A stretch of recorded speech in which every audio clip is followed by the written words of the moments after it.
Speaking of commitment to the future of the institution, we've got a group of people who have been committed to the present of this institution, and I dare say will be committed to the future of this organization as well. If I could have the student leadership team come down and be recognized for a moment. Lorena Althun, Akash Desai, Lila Goldberg, Ryan Shane, Neka Uzo, Yorm Ackuaku, and Alex Bergson. You've already heard from Jeff Ellis yesterday. He couldn't be here today, again, his new job called. But I wanted to thank each of you for the time you've spent over the last 9 months. You have a few other things going on here at Kellogg. I hope it's been an exciting, interesting, not too daunting experience, and I hope you'll be back with us for many years to come. Let's give them a round of applause.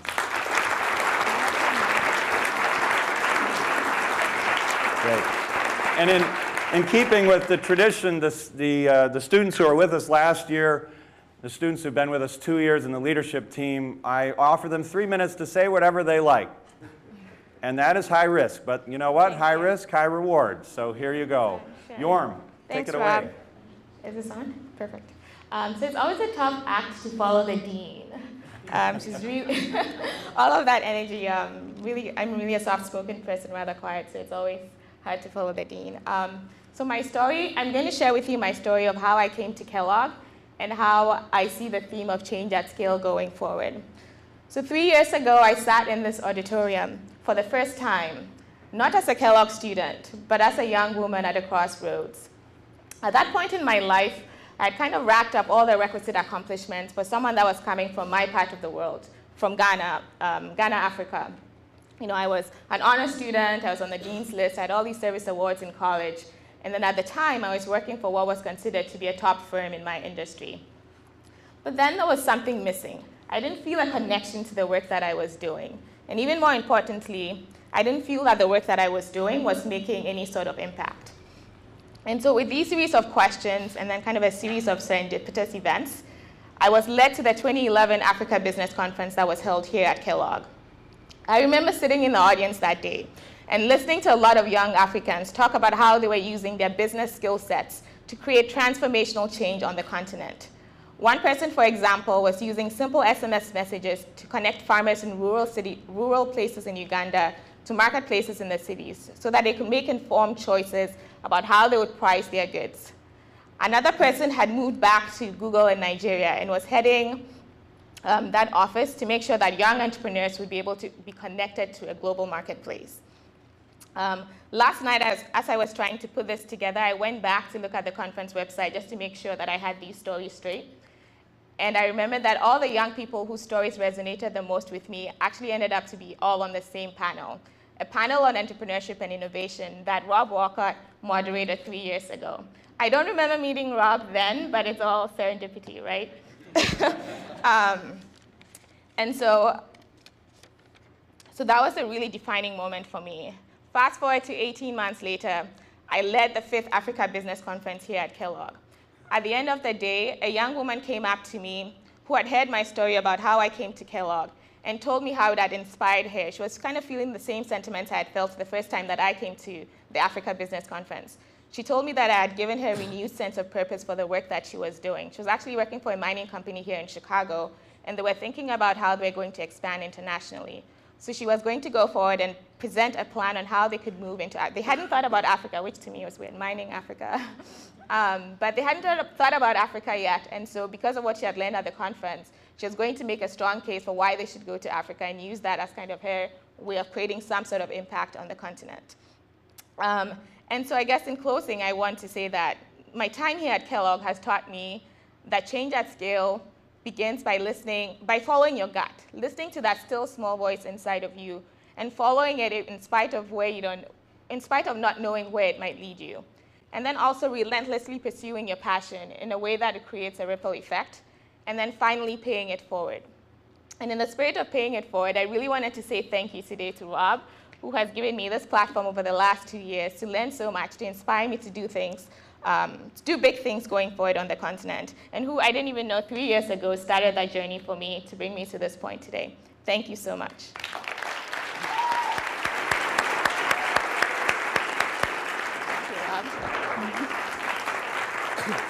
I have a feeling you'll be hearing more from Yorm in the future. Alex Bergson. Alex, take it away. Good morning. So Yorm said it's tough to follow the dean. I would like to say it's tough to follow Yorm as well. When I was thinking about what to say here, I really started to ruminate on this week's theme, change at scale. And I started to draw a connection between how Kellogg and the kin have really shaped what that means to me over my 2 years here. So first I thought back to when I was applying to Kellogg, and I really thought about how that was really about change for me. And there were a lot of factors there. It was change of location, coming to Evanston, change of network, meeting new people and from around the world in various industries, change of education, getting my master's, and change of perspective, and the list can go on and on. But after that, after coming to Kellogg, applying and getting in, I started to think about how kin really opened up my consideration set for what change meant. I really started to think about what change could be about, what it could apply to, and what it could stand for. It wasn't just organizational or strategic change, but it was a lot more than that. A great example was working last year with the Kin Prize and this year with the Kin Challenge, and just seeing what the range of issues were out there. For example, from bringing efficiency in life, improving standards to something as ancient as construction like Project Frog is doing, and to granting basic rights of education to people who likely have not been given that opportunity that I once took for granted, like jail education systems did last year, our prize winner. I learned that change is not only a constant, but it takes many forms, and for this learning, I'm truly grateful. And then there is scale. And of course, scale is something that I could truthfully say Kellogg taught me. From my strategy cases to my operations exams, scale is a buzzword that ruminates through Jacobs like the flutes we heard last night at Etudes. And it's a learning that I will take through my business career. But the belief of scale, and specifically that it can be paired with change, is a lesson that I attribute to the kin. Through my past 2 years working with the Walcotts and participating at the kin, I've seen that change can be great and can have magnitude, and can and does behave according to the teachings of scale, even outside of sourcing decisions in co-op manufacturing cases. And this change doesn't just originate in governor's offices or boardrooms or Bay Area incubators, but also while walking to the South Pole, and in classrooms in North Carolina, and here in auditoriums in the Allen Center. Change at scale is possible due to passion, vision, dedication, and perseverance of those who promote it. And the ability to promote change is a privilege that all the people in this room constantly foster. Going forward, I can only hope that the lessons I've learned at the intersection of Kellogg and the kin continue to resonate in my mind and have scale on my decision making. And I wish the same for my fellow student leaders and fellow classmates. So with that, thank you, Professor Walcott. Thank you, Stephanie, and thank you all the Kenyans for this opportunity over the past 2 years. I truly appreciate it. Thanks, Alex. Thank you. Well done. So I'll just have the students continue to come down for 3-minute shots the rest of the morning. Sorry, Esther. So that was great. Our next segment continues with the student theme. And Alex mentioned something he ran last year, this Kin Prize. We're not doing it this year. I won't go into the story. But later on this morning, you'll hear from Jail Education Solutions. That event last year, many of you were there when they won the prize. That was actually your debutante ball, basically. That was your coming out party. And you've done a lot since then, so you'll hear a bit about that later on today. This year we decided to take a new track, and that was, it occurred to us that we ask at schools and other organizations people to come and speak. We ask people who are doing exciting things to come and regale us and inspire us, and that's wonderful, and then they leave. And I thought, well, geez, it's wonderful they're doing this, especially since at a university they don't get paid to do it. Even worse, my goodness. So why don't we try and give them something? And we thought, the best thing we've got to give is our students, is their thought and their brilliance and their passion. And so through a competitive process, we put the word out. The student team led this. And for the first time, it was a heck of a response. Over 40 teams, they had to put teams together, apply, be selected through a competitive process. Betsy Holden was on the selection committee, and they were selected to then be paired with 3 of our keynoters. So one of the keynoters, Governor Hickenlooper from Colorado, he was our keynoter 2 years ago, couldn't be here today and apologizes for that, but he will be with us again. He's come a few times to Kellogg. He said, wow, I'm happy to do this. It's rare I actually get offered something to keynote, something that's meaningful to me, something that helps move my agenda forward. And so the three kin challengers were Governor John Hickenlooper of Colorado, Esther Dyson, from whom you'll hear in just a moment, and Ann Hand, from whom you heard yesterday. They're all trying to make major change happen. They're all trying to figure out scale. You heard that in Ann's speech yesterday. So we put these students together with these leaders and said, what can you come up with? How can we help them achieve some of their objectives and in the meantime have a fantastic educational experience? So with that, I'd like to introduce you the first team, the kin challenge posed by Governor John Hickenlooper to understand how we might fund long-term programs in new and innovative ways.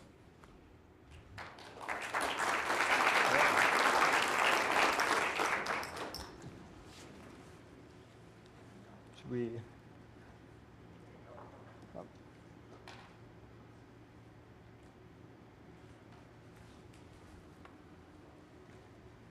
There we go. Well, good morning, everyone. Thank you so much for giving us the opportunity to speak to you today. Before we get started, my name is Mukul Sharma. I'll be presenting along with Sandeep Satish and with Davy Raja and Natalie Baker off here on the side. We represent the public-private partnership team that was working with Governor Hickenlooper. Now, before we get into the bulk of our presentation, we want to first thank all of you, the kin, for giving us this opportunity to share our experiences and our work with Governor Hickenlooper. As MBA students, we learn a ton in the classroom, but it's always great to be able to apply what we're learning in the classroom to these real-world, messy situations, much like what Governor Hickenlooper is facing in Colorado right now with public-private partnerships and infrastructure financing. Now, across the country, engineers, policymakers, and politicians are sounding the alarm about government and its ability to provide basic services and more advanced services at times to its citizens. The most quintessential example of this is infrastructure and the crisis the government is facing in financing infrastructure development. Now, currently, the United States faces a $3.6 trillion shortfall, $3.6 trillion in unfunded liabilities when it comes to infrastructure. That's across the federal, state, and local levels. When the complexities of federal, state, and local politics are added on, this becomes an even more daunting proposition. In fact, the crisis has escalated to such a high degree that we now consistently as a country receive a D+ for our infrastructure rating. Now, I've been speaking about infrastructure, but this crisis isn't just merely isolated to infrastructure. No, it's really applied to any area where government has traditionally provided services to its people, whether that's healthcare, energy, water, or even waste. And the reason why this crisis exists is basically centers around three areas. And it's around financing, expertise, and governance. These are three areas where the government has traditionally faced shortfalls at times. But it's three areas where meaningful partnership with the private sector can result in huge dividends for all parties involved. Now, the governor posed a very broad challenge to us. He asked us, how can Colorado better leverage public-private partnerships for infrastructure specifically? And when we started our journey, we first looked at what worked and what didn't all around the world. Whether this was bridges and tunnel financing in the UK, all the way to ports in India. We looked at the success factors and maybe even the roadblocks that some of these projects had historically faced. We then had a great opportunity to actually fly to Denver and meet with Governor Hickenlooper and his staff. There we learned firsthand, what is he thinking about? How is he planning to take P3s in Colorado to the next level? But even more importantly, what were some of the resistances that he faced as he was trying to roll out these initiatives? We next actually met with public and private stakeholders, including some activist groups that had actually worked to oppose some of Governor Hickenlooper's projects to find out what is the disconnect between what policymakers are trying to do with public-private partnerships and what constituents and voters actually see. What is the perception disconnect between these two core groups? And then finally, as Dean Blount mentioned, we turn to this great depth of research and expertise that we have right here at Kellogg. We met with many of our own professors, Professor Diermeyer, Professor Wolcott, among others, to figure out what is the latest thought leadership in the areas of P3. What we found was actually really surprising. We found that we've been asking the wrong question all along. This isn't just an infrastructure problem, and it shouldn't be viewed through the traditional lens of infrastructure and public-private partnerships. No, instead, it's much more instructive to focus on what are the unique attributes in context-specific situations that have helped P3s succeed and have actually hindered the advancement of P3 projects. So with that, I'm actually going to turn it over to Sandeep to talk through some of these success points and failure points, and our final recommendation to the governor. Thanks, McCool. So as he said, the next phase of this project was the research phase. And we want to look at domestic infrastructure and non-infrastructure P3 transactions that were relevant to this audience and to Governor Hickenlooper. Now, disclaimer, there are pros and cons to all of these transactions. One's not better than the other. But I want to start with one that's near and dear to my heart first, painting this picture.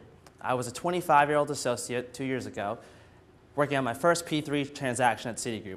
And my boss comes up to me and says, we have this big deal. It's the largest municipal deal that we'll ever complete, over $1.5 billion. It's an Egyptian construction company that wants to build a nitrogen fertilizer plant in Iowa. And I stopped and said, wait, what? Is it nitrogen fertilizer? Okay, never mind. But he said, this is going to be a unique transaction, and it's really going to be about the P3 process. And what I want to highlight about this deal is that exactly, the transparency and communication of how this worked. Now, a year before the financial transaction closed, the CEO himself flew out to Iowa, built an office, and staffed it from the ground. He met with the mayor and the other stakeholders in the city to say, hey, this is our value proposition. This is why we want to build a nitrogen fertilizer plant, but this is why it's important to you. And we'll always be on the ground if you have any concerns, which of course there were. Now there's a lot of controversy. Iowa and our state of Illinois actually fought to get this deal done in their state and gave them a lot of tax credits. But how did it work for them? Well, they said, you know what? We're going to hire the local law firm. We're going to hire the local construction company. We're going to guarantee you jobs, and we're going to get this done. Just look at what we've done around the world. So today, they're actually ahead of schedule, and the unemployment rate has been lowered from 11% to 7%. Now, another story, almost a parable in the P3 land, is the story of Red Rock and Crescent Moon Park in Arizona. These two parks are very close to each other, similar trails, similar amount of visitors. Everything's almost the same, except one is government owned and operated, the other is a concessionaire to a private company with government oversight. Red Rock is now closed. Crescent Moon actually is positive to the state of Arizona. Now, we talked to some folks at Raytheon yesterday. I know they're here. The key of this deal is that the private company was able to focus on what they're good at, recreation services and visitor services, and they're able to keep the costs down. But of course, there's also P3s that don't work. One, of course, in our city of Chicago. Now, in 2008, the mayor faced a $1 billion shortfall and decided to lease out the parking meter system to Morgan Stanley and the team. A lot of moans, yes, exactly. So as we saw, those rates kind of jacked up, and you can't really park for free that much anymore. But the key is there was really no transparency in communication. Could it have worked successfully? Yeah, but a lot of people didn't know why. Why was it a 75-year deal? Why, if the parking system closed, would we pay Morgan Stanley? No one knew. The same goes for US 36 in Denver. A 50-year deal proposed to Goldman Sachs and team to privatize, or at least P3, the tollway. But again, why? And who's involved and what public stakeholders have a say in this? So the next phase of the journey, actually, as Ann said yesterday, is you need to look beyond your competition for ideas. And so our journey took us to a very far place. We actually went to Kuala Lumpur, Malaysia, by chance, and met a public infrastructure institute. It's called the Land Public Transportation Commission, or known as SPAD in Malaysian. And it's a very fascinating story. Here was a city that was growing very successfully and significantly. They had a lot of different taxi systems, bus systems, and rail systems. And they realized that they were at a certain pivot point. Now, Jackie Musri might be here or not, but I got word from him yesterday I could say this. They could either go the route of Jakarta, where when I was there, you're stuck in traffic and you move maybe 3 miles per hour max. Or they can go the route of Singapore and build a public infrastructure system that could successfully get everyone to and from in minutes. So what they did was they went to each constituent and said, we need buy-in from you to build a public-private partnership institute under the Prime Minister so that we can get these deals done. And what they did was exactly that. Today, many people use the monorail system, the bus system, and their subway system, which is on par with any in the world. And so what you prove there is educational buy-in at the fundamental level. This is what it was before. This is what it looks like now. And what's key for Colorado is what did SPAD do next, or what are they going to try to do? The point of this conference is change at scale. And so, again, Mukul said it's not just an infrastructure problem. This happens to be an infrastructure case. But what SPAD plans to do, and what I think is very relevant for Colorado, is you streamline your infrastructure system first, and then you build around it. The idea that Malaysia is trying to do is say, hey, we're going to have a bus system and a train system, and we're going to make this multimodal, where the healthcare system, the education system around it are also P3s. So we have almost an ecosystem of public-private partnerships. So to change at scale, you want to start with educational buy-in. Go to universities, the local stakeholders, and say, look, this is why P3s work, but also this is why it doesn't. It's not always the answer in every case. And that way, you gain trust. And ultimately, as Mukul said, you want to expand into other sectors. Build that multimodal system. And I want to tie this back really to what Ray Ramsey said yesterday. He talked about values, opportunities, and people. And so when you look at P3s in general, today we face a situation where people think, look, we have a pie. And when you do a P3 project, you're really just taking it from one part of the pie and giving it to the other. But that's not actually true. When used at the right time and the right opportunity with the right group of people, both public and private, we're actually expanding that pie successfully. Thank you very much.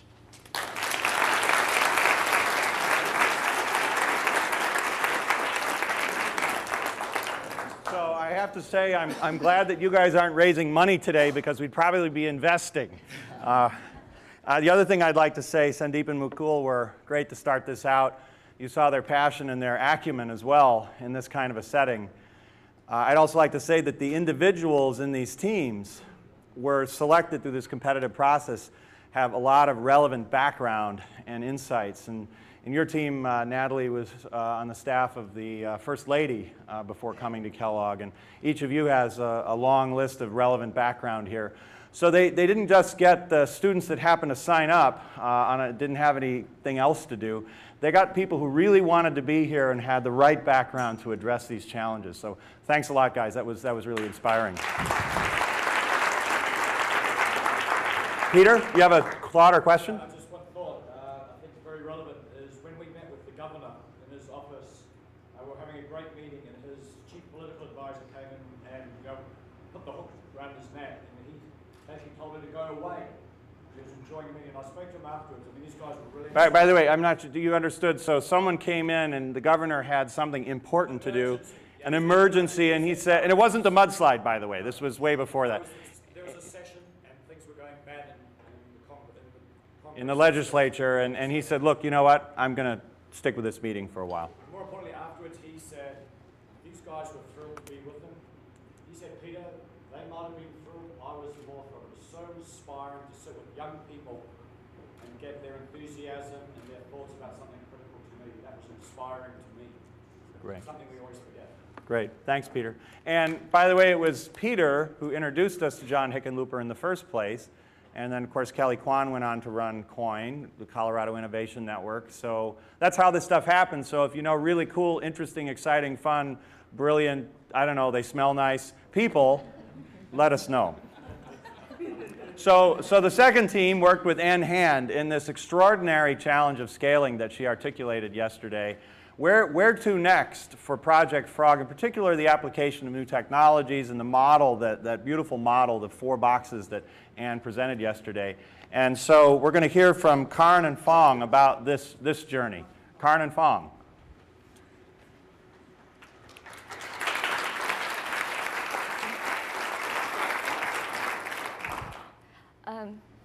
was a pretty tough act to follow as well. Hello, everyone. Let me introduce you to our team today. There's Lou. Before Kellogg, Lou was a research and development project manager at an air conditioning company in Denmark. And we have Namrata, who has work experience in marketing in both technology and CPG in India. And my co-presenter, Karn, was an engineer and a project manager at a Rolls-Royce Aerospace department. And before Kellogg, I was a project manager in a real estate development company in Vietnam. We're very honored today to present to you the results of our work with Project Frog. So what is Project Frog? Many of you were here yesterday for Anne's Hands Talk, and you already know what an amazing company it is. So we won't go into too much details, but we want to share with you why we are so passionate about Project Frog.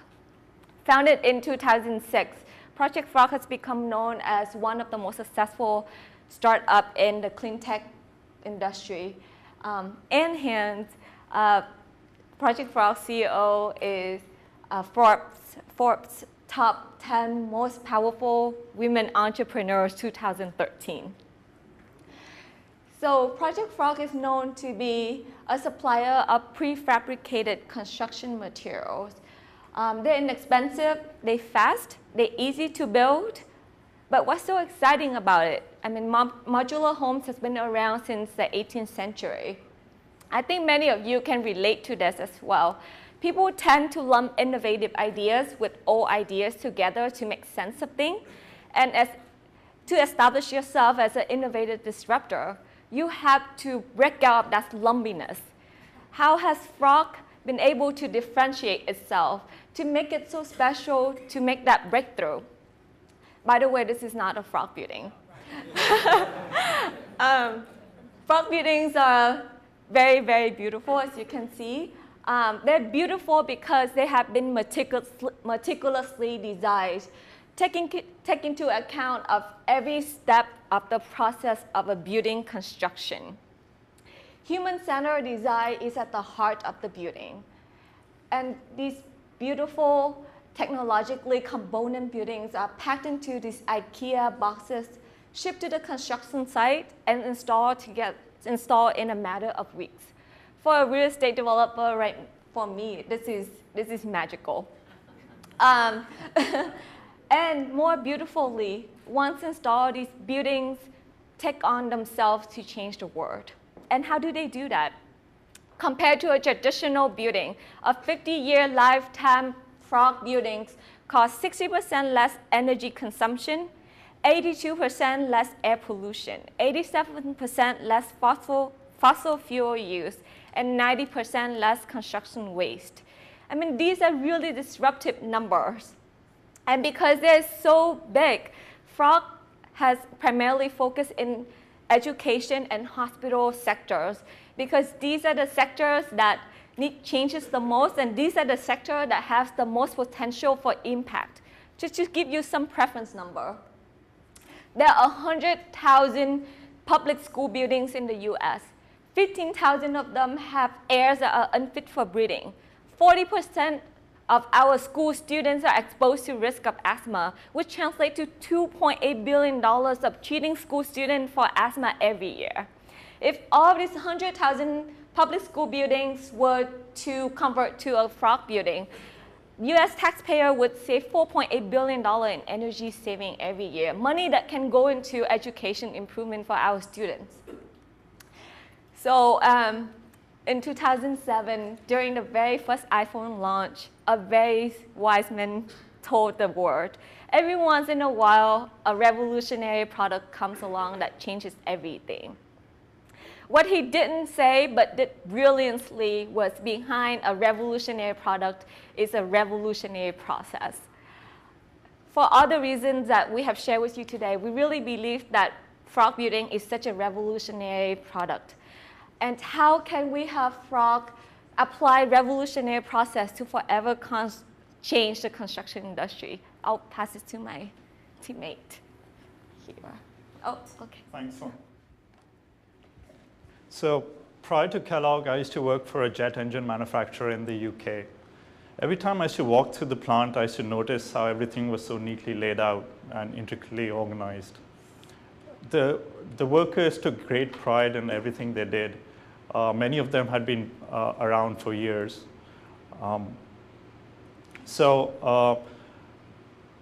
In such a setting, I noticed how the IT infrastructure was able to make sure that everything was at the right place at the right time, and how the workers had a standard set of processes that they could use every time an engine turned up on the assembly line.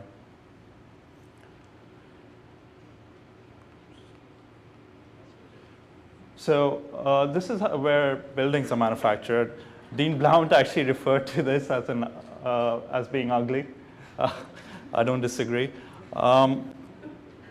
So the construction industry hasn't changed much in the last 100 years. Every time a new project comes along, the general contractor has to set up shop again. He has to usually work with a new set of crew and a whole different set of problems.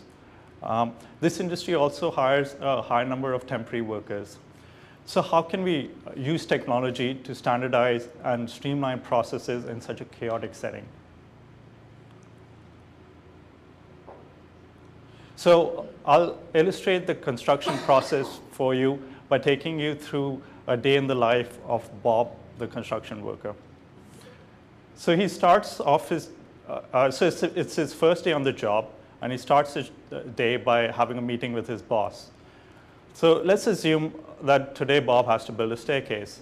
So what Bob's manager does is he takes out a set of shop drawings and instructs him on how to complete the staircase.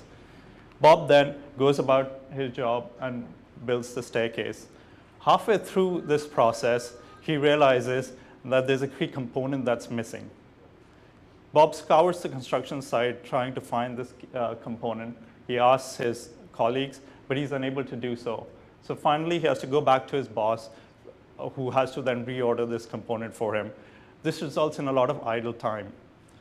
In fact, studies show that a construction worker on average spends only 50% of his time doing actual productive work. So let me take you through some of the economics of construction and try and identify some opportunities for improvement. A building constructed using traditional means costs about $310 a square foot in California. A frog building can be deployed at $235 a square foot. So both of these processes include a lot of inefficiencies. As I mentioned, the labor inefficiencies, because the construction workers are only 50% effective, that accounts for about $14 a square foot. The overhead in terms of managing materials through the supply chain and making sure everything's at the right place at the right time accounts for another $3 a square foot. Material shrinkage in terms of theft and misplacement accounts for $2 a square foot. So there's a potential for frog buildings that could be deployed at $216 a square foot. So this translates to a saving of $26 million a year when frogs at scale. So let's see how we can use technology to get rid of some of these inefficiencies. So we looked at a whole host of technologies, and we actually down-selected 3. The first technology we looked at was RFID. RFID is a wireless non-contact system that can be used to track materials through the supply chain. It is immune to the effects of dirt, ice, and dust, so it's perfect for a construction setting. The next piece of technology we looked at was augmented reality. So augmented reality is the view of real-world physical objects augmented or supplemented by the use of computer-generated sensory inputs such as GPS, audio, and video. So a number of augmented reality has found a number of uses in archaeology, industrial design, and healthcare. And the third piece of technology that we looked at was cloud computing. We believe that this cloud computing could form the infrastructure backbone onto which we can plug all these different technologies. So let's look at a concept that we are using human-centered process innovation. We developed a concept that we could, for a system that we could use to equip frog builders. So this device basically connects to a wireless, to a cloud-based building information management system, which in turn talks to the RFID parts tracking system and Frog's 3D modeling software. And so what a construction worker now simply does is he points this device to the corner where he has to build his staircase, for example. It gives him step-by-step instructions on how to build that staircase. Every part is color-coded, so he knows where the parts are in the supply chain.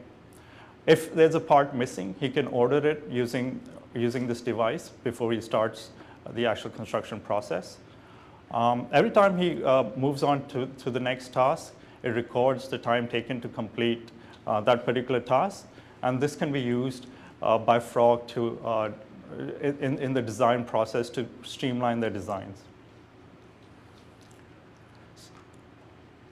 So this approach can be applied to the rest of the organization as well. This is a metaphoric representation of Frog's processes. The technology can be thought of being the foundation of such a building. It connects the various processes from design, supply chain, construction, and building management. The roof of the house represents synergies between the various data sets. For example, if you collect data on human performance and energy efficiencies during the building management phase, it could be used to improve your designs. So we thought this would be a useful framework for Frog to use as they think about process innovation going forward. But now let's see what they need to do to make this all possible. This shows a typical technology diffusion S-curve. We believe that Project Frog is at the bottom of this S-curve at the moment, and there's a tremendous potential for growth. But to get past the first inflection point, Frog needs to transition from a project-driven company to a product-driven company. It needs to standardize its products and processes to be able to become a mass producer of buildings. The first order of business for mass production is to keep track of all your inventory and material through the supply chain. So what we recommend as the first step would be to implement an RFID-based parts tracking system. The next stage would be to upgrade the existing building information management system to a cloud-based system, which will, as I said, which will serve as a backbone to connect all these different technologies. And the third part of the process is to move towards augmented reality, which would then further enhance all these other technologies that it connects to. But then we thought, what next? What can Frog do to further disrupt the construction industry? What usually happens is when technology companies reach the top of the S-curve, they start concentrating on the high end of the market. And usually the lower end is overserved or forgotten. And this is the time where a disruptor comes in and starts taking share from the lower end of the market. So what can Frog do to defend itself? We thought Frog can look at 3D printing as an opportunity to serve this lower end of the market. It would help Frog scale rapidly without putting undue pressure on its existing supply chain.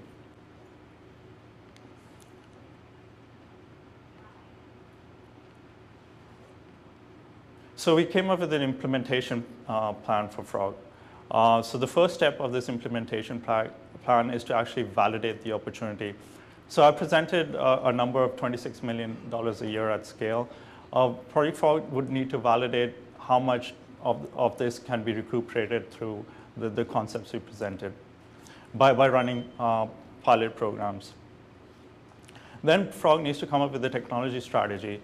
Part of this would be to find technology partners to actually develop this system or concepts with, and to try them out on the field.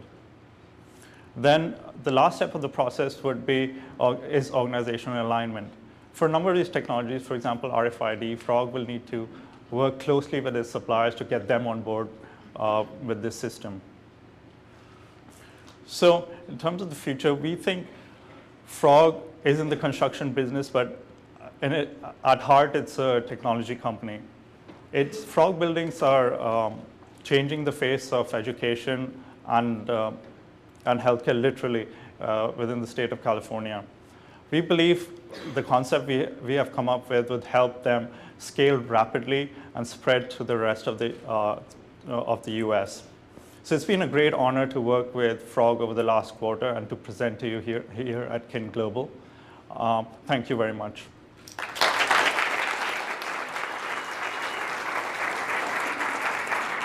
Thanks, Karn and Fong. So they're quite modest. Yes, Anne, by all means. I just want to tell you, I'll try not to get emotional. I kind of got weepy during. So Anne, if you could turn around, because she said she kind of got weepy. I underestimated how valuable that would be for me to act on.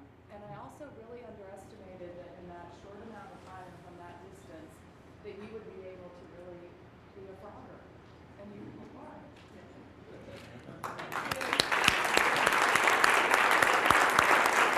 Well, Anne, we never underestimated the ability for you to become a Kinnian, and we're grateful for that. Thank you. Well, the students, I mean, they're quite modest, but if you say, gee, you know, it doesn't take a rocket scientist, Karn actually is a rocket scientist. And Fong has spent a long time in real estate development and retail in Vietnam. So I can imagine in the future it might be a good idea for you to keep in touch as you scale this company worldwide. Something stood out for me when they were speaking. They used the terms 3 times, beautiful and ugly. And here are hardcore engineers, and that is a visceral reaction. You remember Fong said, I love this. Boy, this is inspiring to me. And then Karn said, this is ugly. Who wants to do that? So our third team, and this leads up to Esther Dyson. This is one of her initiatives, Hiccup. You'll hear more about that in a minute. But the team will share how this initiative to help enhance the wellness critical issue, how we can help support and fund these initiatives all across the country, perhaps one day the world. Take it away. Hi everyone, I'm Sheila. I'm a first-year student at Kellogg. Lexi will be presenting with me, and my team is also Katie Golden and Rochelle Ross. Can everyone do me a favor and just stand up for a moment? Great, thank you. So today, we are one community, entitled Kinville. Granted, we may not be a typical US community, but we think a lot of the healthcare troubles they face are likely relevant to you and your families as well. That being said, let's try an experiment. If someone you are close to has diabetes, please sit down. If someone you are close to is asthmatic, please sit down. If someone you are close to has high blood pressure, please sit down. If someone you are close to has heart disease, please sit down. If someone you are close to smokes regularly, please sit down. Now let's look around the room. Shocking, isn't it? How few people are still standing?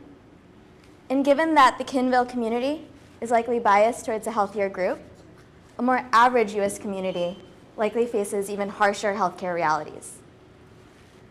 As most of you know, about 20% of the nation's GDP is spent on healthcare spending. You guys can all take a seat now.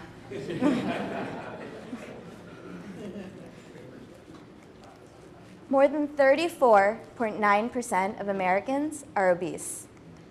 This accounts for $147 billion in healthcare spending. A typical obese person spends $1,500 more than a non-obese person per year. 393,000 people are killed by smoking each year. This accounts for $193 billion in healthcare spending, including $97 billion just in lost productivity. More than 75% of healthcare costs are due to chronic conditions, with the most common being asthma.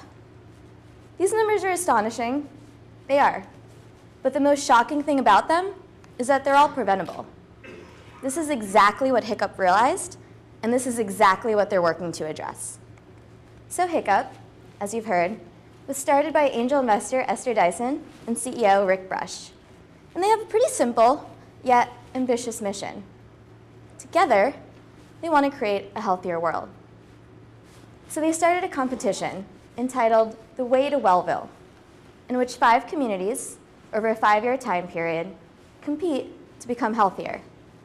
Some might invest in bike paths or gyms, maybe school nutrition programs, maybe some in population health initiatives. But essentially, Hiccup believes that it just begins with one community at a time. And they want to rethink everything, from the complex to the simple. Because what Hiccup believes is that when we change the entire world. So our team, myself, Lexi, Katie, and Rochelle, we're tasked with helping the Hiccup communities understand how to sustainably finance these initiatives.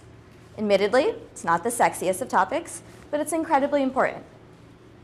And so essentially what we're trying to understand is when these communities begin their initiatives, where is the money going to come from? What are they going to do to actually finance these initiatives, and not only in the first year or in the 5 years during the competition, but forever?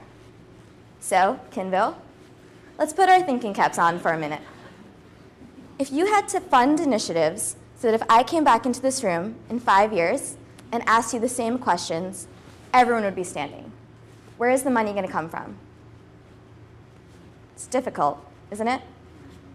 Traditional giving in healthcare has been pretty limited to the philanthropic space. However, that's not sustainable.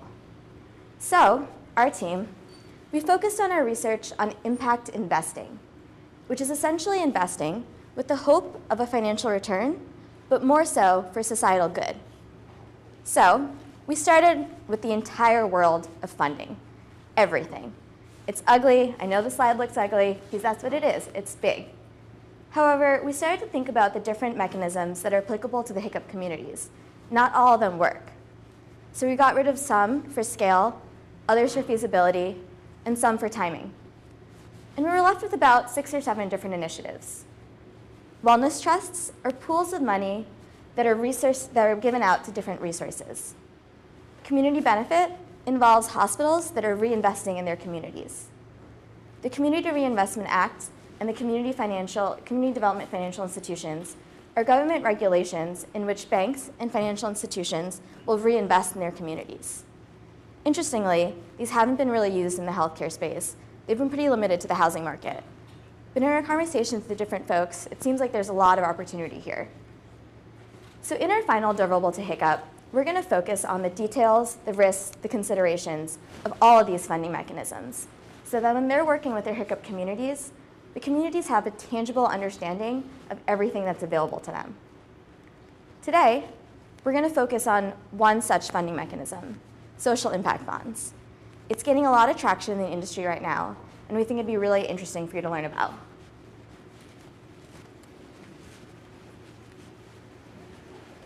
Okay, so let's say you've been indulging a little too much in some cookies and desserts, like I know I have the past couple days at the Allen Center.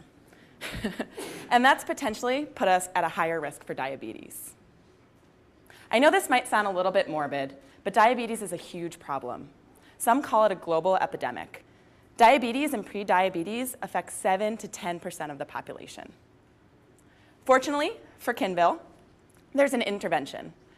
The intervention is proven, there are measurable outcomes, and it generates cost savings for the Kin Mayor, who we'll call Rob, who's the one that benefits from these cost savings, and ultimately is the one that cares about the health of the community. Second, there are investors that are interested in investing in a social cause. But unlike philanthropic givers, they need to get a financial return. So how do we make this work? Sheila mentioned a few different funding mechanisms, and that I was going to focus on social impact bonds. Social impact bonds are an innovative solution that have gained a lot of traction in the recent past. Put simply, a social impact bond works when an investor provides upfront capital to a nonprofit or a service provider. This service provider uses the capital to implement a proven intervention for a targeted population. This intervention then provides savings for the government or another payer, and these savings need to go above and beyond the cost of the implementation, because the government then uses parts of these savings to provide a return back to the investor, with a premium if the outcomes are achieved. There's also an intermediary. The intermediary is the one that coordinates across all of these players. This is a really collaborative initiative, and all of these public and private players need to work together to make this happen. So I'm going to walk you through an example outside of healthcare. That's the first US social impact bond in the US. This one is when Goldman Sachs Urban Investment Group invested in a New York City social impact bond. The bond was aimed at reducing recidivism, which is a person's relapse into criminal behavior after leaving jail. This was really important for New York City because they found that 50% of teenagers returned to jail within 1 year. So the New York City Department of Corrections was the payer in this instance. And they created a schedule of repayment to Goldman Sachs based on the outcome of reduced recidivism. If they got a 10% reduction, Goldman Sachs broke even. If they had better outcomes, they'd get higher returns. And the great part about this is if they weren't able to achieve the outcome, Bloomberg Philanthropies actually guaranteed the loan up to $7.2 million. Because this is a new, innovative, yet risky solution, this helped Goldman Sachs get involved. We think this social impact bonds are a strong opportunity for the communities to use, especially when their health and wellness initiatives have a proven outcome, are measurable, and can generate cost savings. So let's think back to the diabetes risk that Kinville has, potentially. This would be structured very similarly to the recidivism bond, except for the payer would now be Medicaid or a private insurer. The outcome would be a reduction in type 2 diabetes, and the savings would come from reduced medical expenses, reduced disability payments, or possibly increases in worker productivity. By no means is this the only way that communities will finance their initiatives. They'll need to continue to think creatively about what's best for their populations and lean on the multiple sources and mechanisms that Sheila talked about. Some sources will come more quickly than others, and some communities will just take different approaches because they have different risks in their population. For example, Community A may decide to spend their time building a wellness trust and then use that money to parse out to different initiatives that they've prioritized. Community B may work with foundations to get program-related investments as upfront capital to catalyze their initiatives, which leaves them the opportunity to focus their energy and time on developing longer-term social impact bonds across the community. Like Kinville, each community is unique, and Hiccup is going to provide them the tools necessary for them to sustainably finance initiatives that will help them become a healthier community in the next 5 years. So let's think about Kinville. As we saw in the beginning of the day, you may not be as healthy as you'd like at this moment. And Hiccup will help us reach our goal and sustainably finance our initiatives as we move there. And this focus on sustainable financing will allow them to take the learnings throughout the community and after the competition and share best practices across communities across the nation, bringing us all from Sickville to Wellville. Thank you.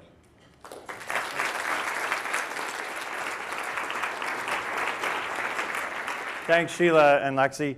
So just to underscore what they're doing, this is pretty neat, very tactical, important, required a lot of research, a broad perspective. And the challenge that Rick and Esther posed to the students was, how can communities achieve this? The students walked through a lot of research and through the process came to the realization, you know, it's good to have research in a 150-page report. You know, that makes you feel good, like you did a lot of work. But when you're a community trying to figure out how to implement Wellville, that's not going to be very helpful. So they said, we need to give them a simple, articulated playbook to say, here are the various funding mechanisms you can consider, and which one is going to be right for you. So this is what they're going to be delivering. They're going to be delivering something that then the Wellville people can take out and hand out and help to support this initiative to help to make the scaling happen. That's pretty exciting. Thanks to all the student teams. Another round of applause.